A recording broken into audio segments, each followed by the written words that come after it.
ಈ ಕಾಲ್ತುಳಿತ ದುರಂತದಲ್ಲಿ ಮೃತಪಟ್ಟವರ ಕುಟುಂಬದವರ ಕಣ್ಣೀರು ಇನ್ನೂ ಆರಿಲ್ಲ.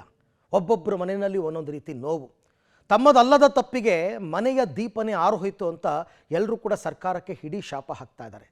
ಈ ದುರಂತದಲ್ಲಿ ಮೃತಪಟ್ಟರಲ್ಲ ಮನೋಜ್ ಅಂತ, ಅವ್ರ ಕುಟುಂಬಕ್ಕೆ ಶಾಕ್ ಮೇಲೆ ಶಾಕ್. ಒಂದು, ಮನೆಯ ಮಗನನ್ನು ಕಳ್ಕೊಂಡಿದ್ದು. ಎರಡನೇದು, ಮೊಮ್ಮಗನ ಸಾವಿನ ನೋವಿನಲ್ಲಿ ಅವ್ರ ಮನೆಯಲ್ಲಿ ಅವರ ಅಜ್ಜಿ ಕೂಡ ತೀರು ಹೋಗ್ಬಿಟ್ಟಿದ್ದಾರೆ. ಅದು ದೊಡ್ಡ ದುರಂತ. ಈ ಮೃತಪಟ್ಟವ್ರ ಕುಟುಂಬಗಳದ್ದೆಲ್ಲ ಒಂದು ಕಡೆ ಆದರೆ, ಈ ಗಾಯಗೊಂಡು ಹಾಸ್ಪಿಟಲ್ ಟ್ರೀಟ್ಮೆಂಟ್ ತೊಗೊಂಡು ಡಿಸ್ಚಾರ್ಜ್ ಆಗಿದ್ದಾರಲ್ಲ ಅವ್ರುಗಳು ಗೌರ್ನಮೆಂಟ್ ಹಾಸ್ಪಿಟಲ್ ಟ್ರೀಟ್ಮೆಂಟ್ ಕರೆಕ್ಟಾಗಿ ಕೊಡಲಿಲ್ಲ ಅಂತ ನಾವು ಪ್ರೈವೇಟ್ ಹಾಸ್ಪಿಟ್ಲಿಗೆ ಹೋದ್ವಿ, ತುಂಬ ದುಡ್ಡು ಖರ್ಚಾಗಿದೆ, ನಮಗೆ ಪರಿಹಾರ ಕೊಡಿ ಅಂತ ಕೇಳ್ತಾ ಇದ್ದಾರೆ. ಒಬ್ಬೊಬ್ಬರದು ಒಂದೊಂದು ಕಥೆ ನೋಡಿ. ಆರ್ಸಿಬಿ ವಿಜಯೋತ್ಸವ ವೇಳೆ ಕಾಲ್ತುಳಿತ ದುರಂತ. ಆರಿ ಹೋಯ್ತು ಮನೆಯ ಬೆಳಕು, ತೀರದ ಕಣ್ಣೀರು. ಕುಟುಂಬಸ್ಥರ ಕಳೆದುಕೊಂಡವರ ಕಣ್ಣೀರ ಕತೆ. ಜೂನ್ 4ರಂದು ಸಂಭವಿಸಿದ ಚಿನ್ನಸ್ವಾಮಿ ಮೈದಾನದಲ್ಲಿ ಕಾಲ್ತುಳಿತ ದುರಂತ 11 ಮಂದಿಯ ಬದುಕನ್ನ ಕತ್ತಲೆಗೆ ದೂಡಿದೆ. 11 ಮಂದಿಯ ಕಳೆದುಕೊಂಡು ಕುಟುಂಬ ಕಣ್ಣೀರ ಕಡಲಾಗಿತ್ತು. ಎದೆ ಮಟ್ಟ ಬೆಳೆದಿದ್ದ ಮಕ್ಕಳು, ಜೀವನ ಪೂರ್ತಿ ಜೊತೆಯಾಗ್ತೀನಿ ಎಂದಿದ್ದ ಪತ್ನಿ ಸಾವು, ಮದುವೆಯಾಗಿ ಹೊಸ ಜೀವನ ಶುರು ಮಾಡಬೇಕು ಎಂದುಕೊಂಡಿದ್ದ ಯುವಕ, ಎಲ್ಲರೂ ತಮ್ಮದಲ್ಲದ ತಪ್ಪಿಗೆ ಅಮೂಲ್ಯವಾದ ಜೀವನವನ್ನ ಕಳೆದುಕೊಂಡಿದ್ರು. ಇವರೆಲ್ಲರ ಕುಟುಂಬಸ್ಥರ ಕಣ್ಣಾಲಿಗಳು ಈವರೆಗೂ ತೇವವಾಗಿಯೇ ಇವೆ. ಹೌದು, ಕಾಲ್ತುಳಿತ ದುರಂತದಲ್ಲಿ ಯಲಹಂಕದ ಕನಕಶ್ರೀ ಲೇಔಟ್ನ 9ನೇ ತರಗತಿಯ ದಿವ್ಯಾಂಶಿ ಸಾವನ್ನಪ್ಪಿದ್ದರು. ತಾಯಿ ಜೊತೆ ಕೊಹ್ಲಿ ನೋಡಲು ಬಂದಿದ್ದ ದಿವ್ಯಾಂಶಿ ಕಾಲ್ತುಳಿತಕ್ಕೆ ಸಿಲುಕಿ ಉಸಿರುಗಟ್ಟಿ ಜೀವ ಬಿಟ್ಟಿದ್ದಳು. ಮಗಳ ಕಳೆದುಕೊಂಡ ಕುಟುಂಬ ಈಗಲೂ ಕಣ್ಣೀರಿಡುತ್ತಿದೆ. ಮಗಳ ಫೋಟೋವನ್ನ ನೋಡಿಕೊಂಡು ಸಂಕಟ ಪಡ್ತಿದೆ. ಅದೆಷ್ಟೋ ಕನಸು ಕಟ್ಟಿಕೊಂಡಿದ್ದ ಮಗಳು ನಮ್ಮೆಲ್ಲರನ್ನೂ ಬಿಟ್ಟು ಹೋಗಿದ್ದಾಳೆಂದು ದುಃಖಿಸುತ್ತಿದ್ದಾರೆ. ಬಿಕ್ಕಿ ಬಿಕ್ಕಿ ಕಣ್ಣೀರಿಡುತ್ತಿದೆ ದಿವ್ಯಾಂಶಿ ಕುಟುಂಬ. ಸರ್ಕಾರದ ವೈಫಲ್ಯದಿಂದಲೇ ಮಗಳ ಸಾವು. ಕೊಹ್ಲಿಗೂ ಮಕ್ಕಳಿದ್ದಾರೆ, ನೋವು ಗೊತ್ತಾಗಲ್ವಾ? ಕುಟುಂಬಸ್ಥರ ಆಕ್ರೋಶ, ಹಿಡಿ ಹಿಡಿ ಶಾಪ. ದಿವ್ಯಾಂಶಿಯನ್ನ ಕಳೆದುಕೊಂಡಿರುವ ಕುಟುಂಬ ಈಗಲೂ ಬಿಕ್ಕಿ ಬಿಕ್ಕಿ ಕಣ್ಣೀರಿಡುತ್ತಿದೆ. ನಾವು ನಮ್ಮ ಮಕ್ಕಳನ್ನ ಕಳೆದುಕೊಂಡಿದ್ದೇವೆ. ಇದಕ್ಕೆಲ್ಲ ನೇರ ಕಾರಣ ಸರ್ಕಾರವೇ.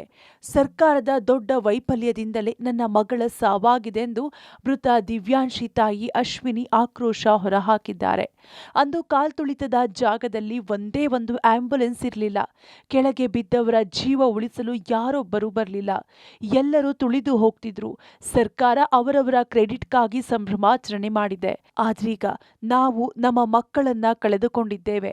ನಮ್ಮ ಸಂಕಟ ಅವರಿಗೆ ಗೊತ್ತಾಗಲ್ವಾ? ಪ್ರೀತಿಯಿಂದ ಸಾಕಿದ ಮಗಳನ್ನ ಕಳೆದುಕೊಂಡಿದ್ದೇವೆ. ದುರಂತ ಆದ್ಮೇಲೆ ಒಬ್ರು ಕೂಡ ಕ್ಷಮೆ ಕೇಳಿಲ್ಲ ಎಂದು ಅಸಮಾಧಾನ ವ್ಯಕ್ತಪಡಿಸಿದ್ರು. ಸರ್ಕಾರ ಹೊಣೆ, ಇದು ಕಂಪ್ಲೀಟ್ ಸರ್ಕಾರ ಹೊಣೆ. ನಿಮ್ಮ ಸ್ವಾರ್ಥಕ್ಕೋಸ್ಕರ ನೀವು ಮಾಡಿದ್ದೀರಾ. ನಿಮ್ಗೆ ಅದು ಬೇಕಾಗಿತ್ತೋ ಬೇಕಾಗಿರ್ಲಿವೋ, ಅಥವಾ ನೀವು ಹೆಸರು ಮಾಡಬೇಕಾಗಿತ್ತೋ, ದುಡ್ಡು ಮಾಡಬೇಕಾಗಿತ್ತೋ. ನಮ್ಮ ಶವಗಳ ಮೇಲೆ ನಮ್ಮ ತಂದೆ ತಾಯಿ ತರ ಎಷ್ಟೊಂದು ಮಕ್ಕಳು, ನಂತರ ಎಷ್ಟೊಂದು ತಂದೆ ತಾಯಿ ಮಕ್ಕಳನ್ನ ಕರ್ಕೊಂಡಿದ್ದಾರೆ. ಸೊ ಅವ್ರ ಶವಗಳ ಮೇಲೆ ನೀವು ದುಡಿತಾ ಇದ್ದೀರಾ. ಸೇಫ್ಟಿ ಮೆಷರ್ಸ್ ತಗೊಂಡು ಅಚ್ಚುಕಟ್ಟಾಗಿ ಎಲ್ಲ ಮಾಡ್ಕೋಬಹುದಾಗಿತ್ತಲ್ವಾ. We had so many facilities, we have so much of time. Plan ಮಾಡಿದಿದ್ರೆ ಈ 11 ಜನಕ್ಕೂ ಯಾರು ಹೋಗಿ ವಿಚಾರಿಸಿದ್ದಾರೆ? ಎಲ್ಲ ಅವರೆಲ್ಲ ಯಾಕೆ? ನಿಮ್ಗೆ ಮಾನವೀಯತೆ ಇಲ್ವಾ? ಒಂದು ಫ್ಯಾಮಿಲಿಗೆ ಏನಾದ್ರೂ ನೀವು ಅವ್ರ ಕಂಡೋಲೆನ್ಸಸ್ ಹೇಳಿದ್ದೀರಾ, ಅಟ್ಲೀಸ್ಟ್ ನೀವು ಅವ್ರ ಫ್ಯಾನ್ ಅಂತ ಕನ್ಸಿಡರ್ ಮಾಡಿದ್ದೀರಾ? ಎಲ್ಲಿ ಸರ್ ಅವರೆಲ್ಲ? RCB ತಂಡ ಎಲ್ಲಿ? ಯಾರಿಗೆ ಕಂಡೋಲೆನ್ಸಸ್ ಹೇಳಿದಾರೆ ಅವರು? ಯಾರಿಗೆ ಸಾರಿ ಹೇಳಿದಿರಾ ನೀವು ಯಾರಿಗಾದ್ರು? ಅವನ್ ಪಾಡ್ಗ ಅವ್ನು ಬಂದ, ಅವನ್ ಪಾಡ್ಗ ಅವನು UK ಹೋದ, ಎಲ್ಲಿ ಸರ್ ಅವನು? ಅವ್ನು ಮಾತ್ರ ಚೆನ್ನಾಗಿ, ಅವನಿಗೂ 2 ಮಕ್ಕಳಿದಾರಲ್ಲ, ಅವನಿಗೂ ಒಂದು ಹೆಣ್ಮಗು ಇದೆ, ಒಂದು ಗಂಡ್ಮಗು ಇದೆ. ಆಸ್ಪತ್ರೆಯಲ್ಲಿ ವೈದ್ಯರಿಂದ ಅವಮಾನ, ಡ್ರಾಮಾ ಮಾಡ್ತೀರಾ ಎಂದು ಕೆಟ್ಟದಾಗಿ ಬೈದ್ರು. ಇನ್ನು ಕಾಲ್ತುಳಿತದಲ್ಲಿ ಸಿಲುಕಿ ನರಳಾಡ್ತಿದ್ದ ಮಗಳನ್ನ ಬೌರಿಂಗ್ ಆಸ್ಪತ್ರೆಗೆ ದಾಖಲಿಸಿದ್ರು. ಆಗ ಅಲ್ಲಿನ ವೈದ್ಯರು ಅವಮಾನ ಮಾಡಿದ್ರು. ಸಿನಿಮಾಗಳಲ್ಲಿ ನೋಡಿ ಅವರ ರೀತಿ ಡ್ರಾಮಾ ಮಾಡ್ತೀರಾ ಎಂದು ಕೆಟ್ಟದಾಗಿ ಬೈದರು. ನಮ್ಮ ಮನೆಯಲ್ಲಿ ಡಾಕ್ಟರ್ ಇದ್ದಾರೆ, ವಿದೇಶದಲ್ಲಿ ಉನ್ನತ ವ್ಯಾಸಂಗ ಮಾಡಿದವರು ಇದ್ದಾರೆ. ನಮಗೆ ಪ್ರಾಥಮಿಕ ಚಿಕಿತ್ಸೆ ಏನು ಕೊಡಬೇಕು ಅಂತ ಗೊತ್ತಿದೆ. ಆದರೆ ಆಸ್ಪತ್ರೆಯಲ್ಲಿ ಹೀನಾಯವಾಗಿ ನಡೆಸಿಕೊಂಡ್ರು. ಸರ್ಕಾರಿ ಆಸ್ಪತ್ರೆಯಲ್ಲಿ ಮಾನವೀಯತೆ ಸತ್ತು ಹೋಗಿದೆ. ಸರ್ಕಾರಕ್ಕೂ RCBಗೂ ಮಾನವೀಯತೆಯೇ ಇಲ್ಲ ಎಂದು ದಿವ್ಯಾಂಶಿ ತಾಯಿ ಅಶ್ವಿನಿ ಆಕ್ರೋಶಿತರಾದ್ರು. ಒಂದು ಆಂಬುಲೆನ್ಸ್ ಸಹ ನನಗೆ ಕಾಣಿಸಿಲ್ಲ. ನಾನು ಅಂಗಲಾಚಿ ರೋಡಲ್ಲೆಲ್ಲ ಕಿತ್ತಾಡಿ ಬೇಡ್ಕೊಂತ ಇದ್ದೀನಿ, ಒಂದು ಆಂಬುಲೆನ್ಸ್ ಬಂದಿಲ್ಲ. ಕ್ಯಾಬಲ್ ನನ್ನ ಮಗಳನ್ನ ಎತ್ಕೊಂಡೋಗಿ ಕ್ಯಾಬಲ್ ಕುಂಡ್ರಿಸ್ಕೊಂಡು ಹಾಸ್ಪಿಟ್ಲಿಗೆ ಎತ್ಕೊಂಡೋಗಿ CPR ಮಾಡಿ ಅಂದ್ರೆ, ನೀವು ನಾಟಕ ಮಾಡಬೇಡಿ ಮೇಡಮ್, ಸಿನಿಮಾಗಳೆಲ್ಲ ನೋಡ್ಕೊಂಬಂದು ನಮ್ಮ ಹತ್ರ ಹೇಳ್ಬೇಡಿ ಮೇಡಮ್, CPR ಮಾಡಿ, ಅದು ಮಾಡಿ, ಇದು ಮಾಡಿ, ನೀವು ನಮಗೆ ಸಜೆಷನ್ಸ್ ಕೊಡಬೇಡಿ ಮೇಡಮ್. ಸರ್, ನನ್ನ ತಂಗಿ ಅವಳು US ಇಂದ ಬಂದಿದ್ದಾಳೆ, MBBS MD ಮುಗಿಸಿದಾಳೆ. ನಾನು ಇನ್ನೊಂದು ತಂಗಿ health care management. So we don't know primary ಚಿಕಿತ್ಸೆ ಬಗ್ಗೆ ನಮಗೆ ಗೊತ್ತಿಲ್ವಾ? ಹಾಸ್ಪಿಟಲ್ ಮ್ಯಾನೇಜ್ಮೆಂಟ್ ಏನಂತಾರೆ, ನೀವು ಸಿನಿಮಾಗಳು ನೋಡ್ಕೊಂಡ್ ಬಂದು ಇಲ್ಲ ನಮಗೆ ಸಜೆಷನ್ಸ್ ಕೊಡಬೇಡಿ ಅಂತಾರೆ. ಸರ್ ನಾವು ಸ್ವತಃ ಓದಿದೀವಿ ಸರ್. ನಾವು ಏನು ನರ್ಸಿಂಗ್ ಮಾಡಿಲ್ಲ, BSc ನರ್ಸಿಂಗ್ ಮಾಡಿಲ್ಲ, MBBS MD ಅನೆಸ್ಥಿಷಿಯಾ ಮಾಡಿರೋದು. ಸೊ ನಾವು ಪ್ರೈಮರಿ ಏನ್ ಮಾಡಬೇಕು, ನಮ್ಮ ಮಕ್ಕಳಿಗೆ ಏನ್ ಮಾಡ್ಕೋಬೇಕು ಅಂತ ನಮಗೆ ಗೊತ್ತಾಗಿರಲ್ವಾ? ಸಿನಿಮಾಗಳು ನೋಡ್ಕೊಂಡ್ ಬಂದು ನಮ್ಮ ಹತ್ರ ಡ್ರಾಮಾ ಮಾಡಬೇಡಿ ಅಂತ ಹೇಳ್ತಾರೆ. ನಾವ್ ಎಷ್ಟು ನೋವಲ್ಲಿದ್ದೀವಿ. ಮಾನವೀಯತೆ ಎಲ್ಲಿದೆ ಸರ್? ಹಾಸ್ಪಿಟಲ್ ಮಾನವೀಯತೆ ಇದೆಯಾ? ಸ್ಟೇಡಿಯಂ ಹತ್ರ ಮಾನವೀಯತೆ ಇದೆಯಾ? 5 hours just for a complaint to be taken. Cubbon Park police station 5 hours wait ಮಾಡಿದೀವಿ ಸರ್. ಇನ್ನು ಮೊಮ್ಮಗಳನ್ನ ಕಳೆದುಕೊಂಡು ಅಜ್ಜಿ ಕವಿತಾ ಕಣ್ಣೀರಿಡುತ್ತಿದ್ದಾರೆ. ನಾವು ನಮ್ಮ ಮಕ್ಕಳನ್ನ ಕಳೆದುಕೊಂಡಿದ್ದೇವೆ. ನಮ್ಮ ಹೊಟ್ಟೆಗೆ ಬೆಂಕಿ ಬಿದ್ದಿದೆ. ಯಾರಿಗೆ ಹೇಳೋದು? ಅವರು ಗೆದ್ರು, ಸನ್ಮಾನ ಮಾಡಿಸಿಕೊಂಡು ಹೋದ್ರು. ಸರ್ಕಾರ ಕಿತ್ತಾಡಿಕೊಂಡೇ ಇದೆ. ಈ ಮಧ್ಯೆ ನಮ್ಮ ಕಷ್ಟ ಕೇಳೋರು ಯಾರು? ನನ್ನ ಮೊಮ್ಮಗಳು ಮ್ಯಾಚ್ ಗೆದ್ದ ರಾತ್ರಿ ಕೊಹ್ಲಿ ಡ್ರಾಯಿಂಗ್ ಬರೆದಿದ್ದಳು. ಅದನ್ನ ಕೊಹ್ಲಿಗೆ ತೋರಿಸ್ತೀನಿ, ಕಾರ್ಯಕ್ರಮಕ್ಕೆ ಕರೆದುಕೊಂಡು ಹೋಗು ಅಂತೇಳಿದ್ಲು. ಅದಕ್ಕೆ ಕರೆದುಕೊಂಡು ಹೋಗಿದ್ವಿ.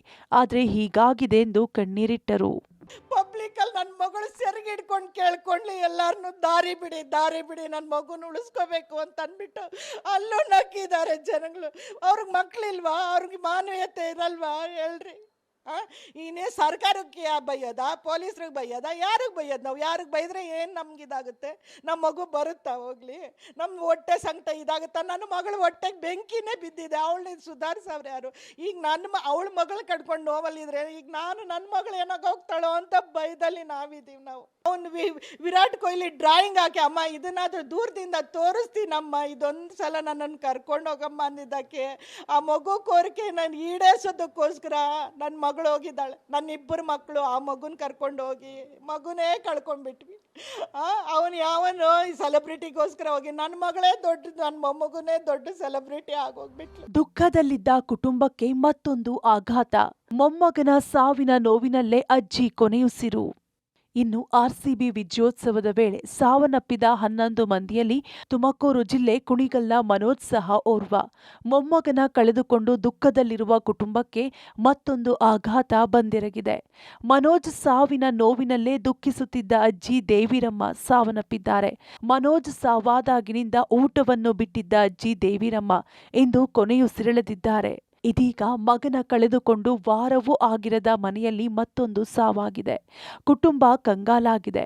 ತನ್ನದಲ್ಲದ ತಪ್ಪಿಗೆ ಮಗ ಜೀವ ಬಿಟ್ಟರೆ ಮೊಮ್ಮಗನ ಬಗ್ಗೆ ಚಿಂತಿಸುತ್ತಾ ಅಜ್ಜಿಯು ಇಹಲೋಕ ತ್ಯಜಿಸಿದ್ದಾರೆ.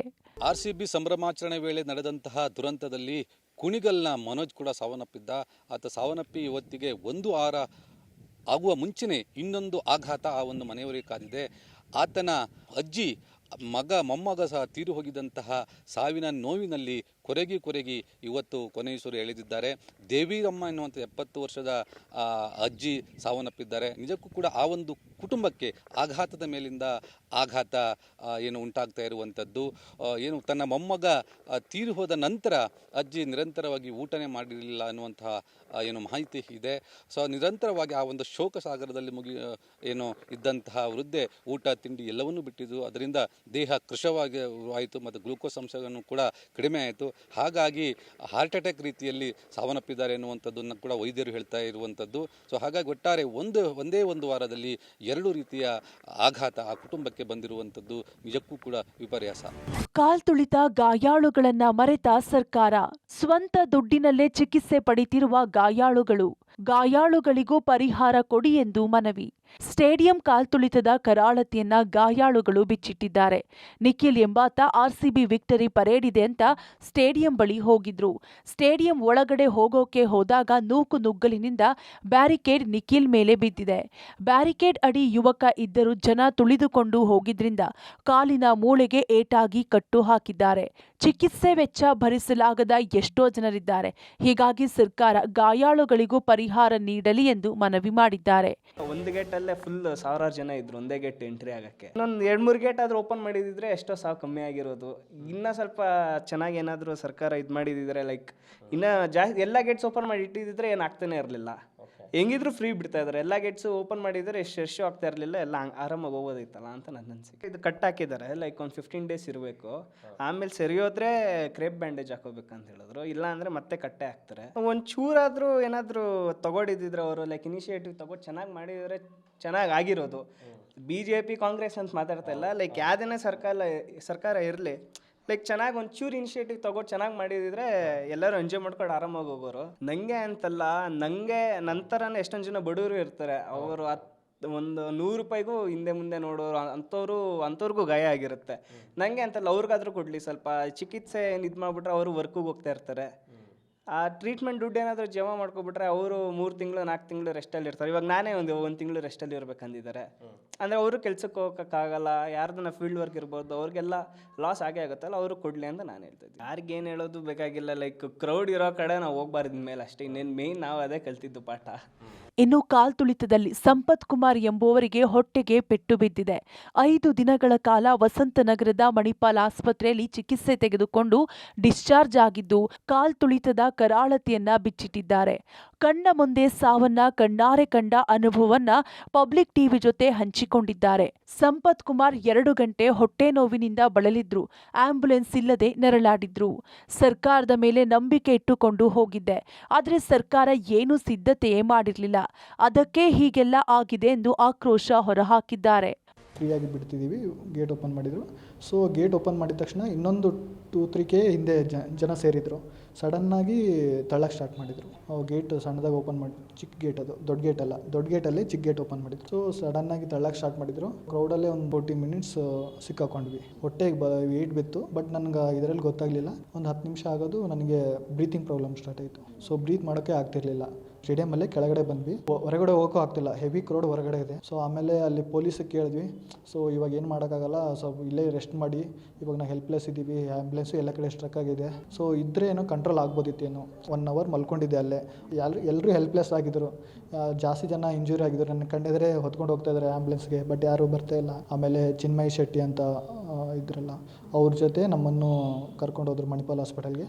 ಪಾಪ ಅವರು ಡೆತ್ ಆಯಿತು. ಯಾರು ಹೊಣೆ ಅಂದರೆ ಗೌರ್ಮೆಂಟೇ ಹೊಣೆ, ಬಿಕಾಸ್ ಅವರು ಅರೇಂಜ್ಮೆಂಟ್ ಮಾಡಿಲ್ಲ ಕರೆಕ್ಟಾಗಿ. ಒಟ್ಟಾರೆ ತನ್ನದಲ್ಲದ ತಪ್ಪಿಗೆ ಜೀವ ಕಳೆದುಕೊಂಡಿರುವ ಅಮಾಯಕರ ಕುಟುಂಬಸ್ಥರು ಕಣ್ಣೀರಲ್ಲಿ ಕೈತೊಳೆಯುವಂತಾಗಿದೆ. News desk, public TV.